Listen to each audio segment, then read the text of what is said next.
दोस्तों, भारतीय जनता पार्टी ने राम मंदिर का मुद्दा दशकों तक भुनाया है और सियासी तौर पर काफी फायदा भी लिया है। और धर्म के नाम पर जिस तरह से देश में बंटवारा करने की कोशिश भारतीय जनता पार्टी करती आई है या फिर कर रही है, वो अपने आप में किसी से छिपा हुआ नहीं है। हर बार कोई मुद्दा आए तो हिंदू मुसलमान कर दो और फिर अपना राजनीतिक पल्ला झाड़ते हुए आगे बढ़ जाओ, क्योंकि सियासत में कुर्सी ही मेन होती है। तो कुर्सी ही पाने के लिए ये पैतरा अब तक आजमाया जा रहा था, लेकिन अब नया पैतरा आजमाया जा रहा है और जातीय उन्माद पैदा करने की कोशिश की जा रही। जिस तरह से उत्तर प्रदेश के अंदर इटावा में जो घटना हुई, उसके बाद जो सियासी तौर पर हो रहा है वो अपने आप में काफी हैरान करने वाला है। अखिलेश यादव इस पूरे मामले पर एग्रेसिव है। एक बार फिर से उन्होंने गंभीर आरोप लगाए हैं उत्तर प्रदेश सरकार पर, सीएम योगी आदित्यनाथ पर। क्या वो कह रहे हैं ये भी बताऊंगा। उत्तर प्रदेश में किस तरह से उन्माद जातिगत तौर पर फैलाने की कोशिश की जा रही है और इसके पीछे वजह क्या है ये भी बताऊंगा। नमस्कार, मेरा नाम हिमांशु मिश्रा है, आप देख रहे हैं 4PM news network.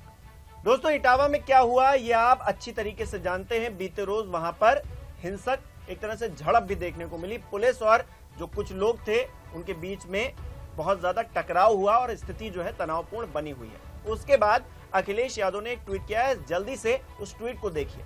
Akhilesh Yadav अपने ट्वीट में लिख रहे हैं, भाजपा अपने सेट किए हुए प्लांटेड लोगों के उपनाम का दुरुपयोग करके उत्तर प्रदेश के पड़ोसी राज्यों से लोगों को लाकर समाज को बांटने वाली जो घुसपैठिया राजनीति प्रदेश में कर रही है, उसका सच बच्चा बच्चा जानता है। उत्तर प्रदेश का समाज कुछ नकारात्मक लोगों की गलतियों से बटेगा नहीं, बल्कि और भी मजबूत होगा। आज क्या उत्तर प्रदेश में एक भी ऐसा भाजपाई नहीं है जिस पर दिल्ली वाले भरोसा कर सकें? शायद ऐसा ही है, तभी तो वो बाहर से लोगों को लाकर षड्यंत्र की नई बिसात बिछा रहे हैं। सच तो ये है कि ये लखनऊ वालों के लिए एक ताल ठोकती चुनौती है कि उत्तर प्रदेश को अस्थिर करने के लिए उत्तर प्रदेश की सीमा पार से लोग बार बार अंदर आ रहे हैं और प्रदेश का अमन चैन बिगाड़कर आराम से वापस चले जा रहे हैं। उत्तर प्रदेश की भाजपा सरकार क्या अब अपने प्रदेश की सीमाएं किसी भी अराजक तत्व के लिए खोल देगी? अगर ऐसा है तो उत्तर प्रदेश की भाजपा सरकार खुलकर घोषणा कर दे या फिर उन अराजकतावादी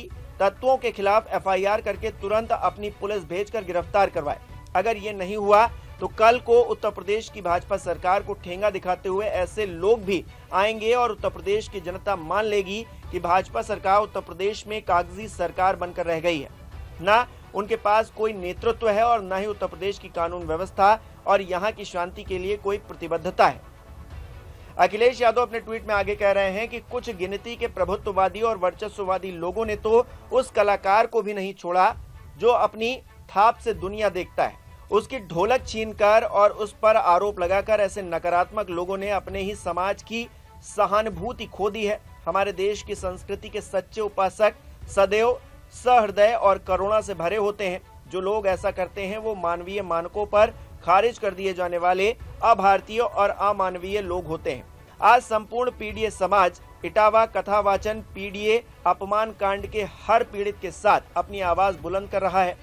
पीडीए उत्पीड़न के खिलाफ नई ढोलक की नई गूंज है। पीडीए पीड़ा, दुख और अपमान का त्रिदंश झेलने वाले परंपरागत रूप से उपेक्षित और उत्पीड़ित लोगों के बीच आई नई चेतना और एकजुटता का सामूहिक, सामाजिक और सामुदायिक ऐलान है। पीडीए प्रतिशोध की नहीं, सोच के परिवर्तन की पुकार है। पीडीए गैर बराबरी को दूर करके समता, समानता, गरिमा, प्रतिष्ठा को सुनिश्चित करने वाले नकारात्मक, प्रगतिशील, सामाजिक न्याय के राज का संकल्पित उद्घोष है। तो दोस्तों, अपने ट्वीट के जरिए अखिलेश यादव ये बताने की कोशिश कर रहे हैं कि उत्तर प्रदेश में आकर कुछ लोग अराजकता फैलाने का काम करते हैं और उसके बाद प्रदेश से बाहर चले जाते हैं और पुलिस हाथ पर हाथ धरी बैठी रहती है। जिस तरह से इटावा में एक घटना होती है, उस घटना के मद्देनजर ब्राह्मण समाज का जो एक गुट है वो सवालों के घेरे में आता है। 4 लोग इसमें गिरफ्तार होते हैं, लेकिन उन लोगों पर भी पुलिस FIR करती है जिन लोगों ने पीड़ा झेली है, जो लोग पीड़ित हैं। तमाम आरोप लगाए जाते हैं, छेड़छाड़ के आरोप लगाए जाते हैं। कहा गया कि आपने आधार नकली बना कर रखा है, आप जो है धोखा दे रहे थे और तमाम तरह के आरोप जो है उन पर मढ़े गए। उसके बाद में हम देख रहे हैं कि गगन यादव नाम का शख्स वो पूरी अपनी सेना लेकर एक तरह से इटावा में धावा बोलने की कोशिश करता है और एक तरह से वहां पर संघर्ष की परिस्थितियां बन जाती हैं। देखिए दोस्तों, इस खबर में भी लिखा है, इंडियन रिफॉर्म्स ऑर्गेनाइजेशन के राष्ट्रीय अध्यक्ष गगन यादव ने कथावाचक की पिटाई मामले पर विरोध जताया था। उन्होंने 26 जून को सैकड़ों कार्यकर्ताओं के साथ इटावा आने का ऐलान किया था। इसके बाद पुलिस ने उन्हें गिरफ्तार कर लिया था। इसके विरोध में कई जिलों से यादव समाज के लोग गुरुवार को इटावा पहुंचे। इटावा के दांदरपुर गांव में प्रदर्शनकारी आने जाने वालों से उनकी जाति पूछकर ही आगे बढ़ने दे रहे थे। इसकी सूचना मिलने पर पुलिस पहुंची। प्रदर्शनकारियों की नोकझोंक हुई। वहां पर पुलिस ने प्रदर्शनकारियों की गाड़ी सीज कर दी। इस पर लोगों का गुस्सा भड़क गया। प्रदर्शनकारियों ने आगरा कानपुर नेशनल हाईवे पर जाम कर दिया और पुलिस की गाड़ियों पर पथराव कर दिया। पथराव में पुलिस की एक गाड़ी का शीशा टूट गया। इसके बाद एसपी ग्रामीण समेत 12 थानों की फोर्स मौके पर पहुंची, तब जाकर मामला शांत हुआ। लेकिन दोस्तों सवाल ये है कि ये सब हंगामा हुआ क्यों, शुरुआत कहां से हुई, आखिरकार जो जड़ है वो क्या है। जड़ यही है कि एक खास समुदाय के लोगों ने, कुछ लोग जो कथा वाचन करने के लिए आए थे, उन पर सवाल खड़ा किया और उनकी बुद्धिमत्ता पर सवाल नहीं खड़ा है। दोस्तों आप पूरे कांड में देखेंगे, ये जो पूरा हंगामा हो रहा है इटावा में, उसमें बुद्धिमत्ता पर सवाल नहीं खड़े किए जा रहे। सवाल कहां खड़ा किया जा रहा है कि आपकी जाति क्या है, आप जाति के कौन से। अगर आप जाति से पिछड़े हैं तो फिर आप कथा वाचन नहीं कर सकते। अगर आप कथा वाचन करेंगे तो हम आपको करने नहीं देंगे। और कथा वाचन नहीं करने देंगे ये एक अलग मसला है। ठीक है, आपको नहीं पसंद है, आप नहीं करने देना चाहते हैं तो मत करने दीजिए। ठीक है, इस बात को भी एक टाइम पर एक्सेप्ट किया जा सकता है। हालांकि ये करने वाली बात नहीं है, लेकिन फिर भी चलिए मान लीजिए कि हम कथा नहीं करने देना चाहते हैं, तो हम नहीं सुनना चाहते हैं, तो हम कहेंगे कि आप यहां से चले जाइए। आपको चले जाना चाहिए था। लेकिन वहां हो क्या रहा है, उनके बाल काटे जा रहे हैं, उनकी चुटिया काटी जा रही है, उनकी नाक रगड़वाई जा रही है जमीन पर, उनको अपमानित किया जा रहा है, जाति सूचक शब्द बोले जा रहे हैं। और तो और कहा गया कि महिलाओं का मूत्र भी उनके ऊपर छिड़क दिया गया। अब बताइए, ढोलक छीन ली गई, उनके जो इंस्ट्रूमेंट थे वो छीन लिए गए, तोड़ दिए गए, वीडियो बनाई गई, सोशल मीडिया पर पोस्ट हो रही।